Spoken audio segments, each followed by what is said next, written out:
و ئینسانە کە عاشق بێ خۆشبەختترین ئینسانە. بەس جاروبار ئێوت زۆر هینم بە ژیان نییە، یانێ هیوهەم بە ژیان نییە، بەڵام یەک ئیشی تر هەیە ئەگەرەوە بکەم ئیتر ماڵاوایی لە ژیانەکەم.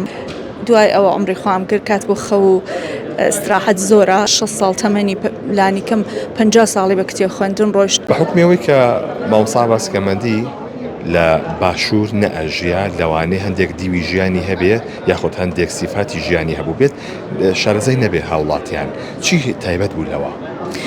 زۆر گرنگی بە کاتی خۆیەدا، یانێ بە هیچ شێوێک کاتی بە فێڕۆ نادا، بە هیچ شێوێک کاتی ناکوشت. ئێوت کە کاتی خەو بووە یا استراحەت ئێوت دوای ئەوە عمری خۆم کرد کات بۆ خەو و استراحەت زۆرە. زۆر کتێبی ئەخوانیانێ ئەگەر پێتان بڵم زیادە ڕەوی نەکەم لە 6 ساڵ تەمەنی لانیکەم 50 ساڵی بە کتێب خوێندن ڕۆیشت. و یەک چت کە زۆر سیر بوو کاتێکە ئەو ڕۆژە کە نەخۆش بوو ئەم خەریکوی تر ئەیان بر بۆ خەستەخانە، ئەو ڕۆژە چەند جارێ بن بۆ خەستەخانە ئەهێنەوە لە فاصلەی بین چوون بۆ خەستەخانە و هاتنە ماڵەوە کتێبی خوێندبوو، یانێ لاپەڕەکانی دیار بوو وە شتیتیان نووسی بوو لە شوێنێکە ئەوەندە دەستی لەرزا بوو نەخۆش بوو نووسینەکەی بە باشی نەنووسا بوو، بەڵام ئەو کاتانەیشی نەکوشت بوو.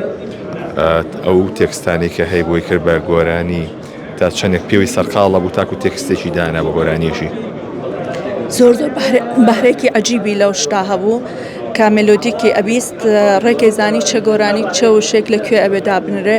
هیچ کات شعری یەک شاعر یا شعری خۆی بە تەواوی دانەنا، ئێوت هەر وشێک لە هەر شعرێک گونجاوە بۆ ئەم مێلۆدیە. بەهرێکی عەجیبی لەو شتا بوو کە هاوڕەکانی و ئەو کەسانەوە لەگەڵی ئیشیانە کرد ئاگای ئەو بەهرە بوون و هەر کات بۆ مێلۆدیگەل ترکە باوکیشم خۆی گۆرانی بێژنە بوو گیریانە کرد بۆ شعر و شە تەلەفۆنیان بۆ باوکمە کرد.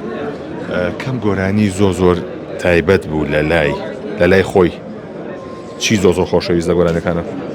لە لای خۆی بەرزە کۆلیلەی حەز پێکرد، نەباتەن شیرینی زۆر حەز پێکرد پێم وابێ، نەتۆریش بەلایە تایبەت بۆمانە. ئێوەی کە ئەو گۆرانیشان هەیەوەی کە بەرداومە نووسرا عەباسی کەمەندی و ڕۆیدە شتێکی وا نووسرا هۆیدا بەڵێ ئەوە شەین تاڵەبانی بوو یا چی بوو؟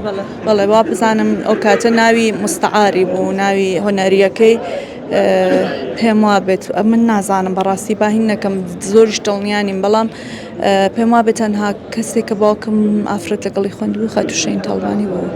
شەین تاڵەبانی چی بوو لە لای ئەو؟ هاوکارێ مەبەستمە وەکو ئەو پەیوەندی لە نێوانیانە وەکو هاوڕێیەک و دوو هونەرمەند تا چەندێک نزیک بوون لە یەکەوە مەبەستم لەوەیە.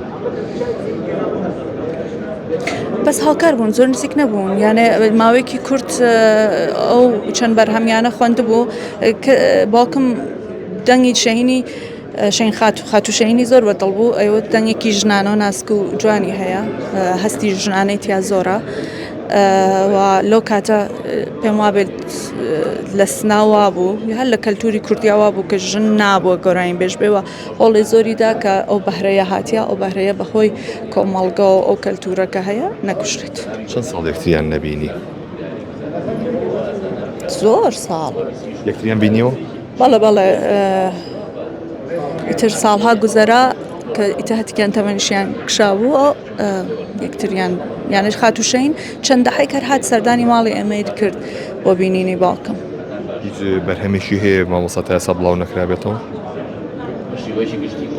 نا باوکم بەرهەمەکانی جۆرێ نەبوو کە تۆماری بکە یا بینووسێ، ئەو شتە هەرچی هەبوو لە مشکی خۆیان بوو لە دڵی خۆیان بوو. بەس جاروبار ئێوت زۆر هینم بە ژیان نییە، یانێ هیوهەم بە ژیان نییە، بەڵام یەک ئیشی تر هەیە ئەگەرەوە بکەم ئیتر ماڵاوایی لە ژیانەکەم، بەڵام بەداخەوای تر کەمەن ڕێگەی نەداوە ئەو شتەکە لە مێشکیا بوون جێبەجێ نەبوو. واتە خۆی ئامادەکرد بۆ بەرهەمێک؟ پێم وابێ ویست لەگەڵ گروپێکی یونانیا ئەم جارە بیخوێنەوە، گروپەکەیش ئامادەی ئەو شتە بوونیانە هاتوون قسەیان پێکەوە کردو کە شتێکی تێکەڵی کوردی و یونانی ئەم جارە بەرهەم بێنن وە خۆی ئەو جۆرەکە خۆی قسەیە کرد و یانە پلانی لە لای خۆی دانابوو. ئێوت ئەگەر ئەم کاستەم بە مەدەرۆ ئەم بەرهەمە ئەوانی تر لە بیرەکرێتەوە. واتە ئەوەنە خۆی بۆ ئامادەکرد بووە تەکسەکەی ئامادە بوو؟